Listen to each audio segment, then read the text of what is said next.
Horlama kişinin uyurken nefes alışverişinin rahat olamaması, havanın rahat bir alandan akamaması, kısıtlı bir alandan akması yüzünden yarattığı titreşimin ortaya çıkardığı sestir. Horultu dediğimiz ses. Horlama kendini bu sesle ortaya çıkaran bir tablodur. Bir hastalık değil, bir belirtidir aslında. Ama kimi hastalıkların habercisi olabilecek belirtidir.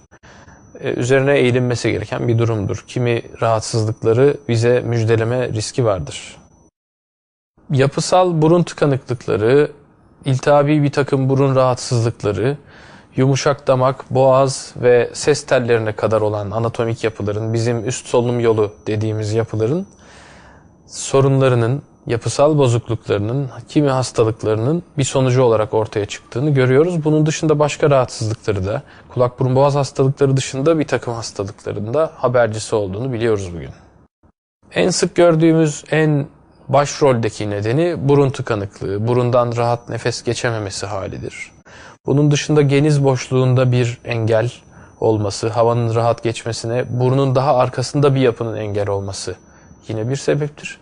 Başka bir sebep, boğaz düzeyindeki havanın geçişine engel olan büyümüş bademcikler, alçalmış, sarkmış bir küçük dil, alçalmış, sarkmış bir yumuşak doku, yumuşak damak gibi mekanik engeller tıkanıklık sebebiyle olan horlamanın diğer alt sebepleri olarak sayılabilir. Buna dil kökü ve boğazın alt kısmı, ses tellerine kadar olan kısımdaki bütün tıkanıklıkları sayabiliriz. Tıkanıklık nedeniyle olan horlamaların sebepleri olarak. Ama bunların dışında başka sebeplerden de kaynaklandığını biliyoruz bugün. Tedavi horlamanın neden kaynaklandığına bağlı olarak yapılmalı.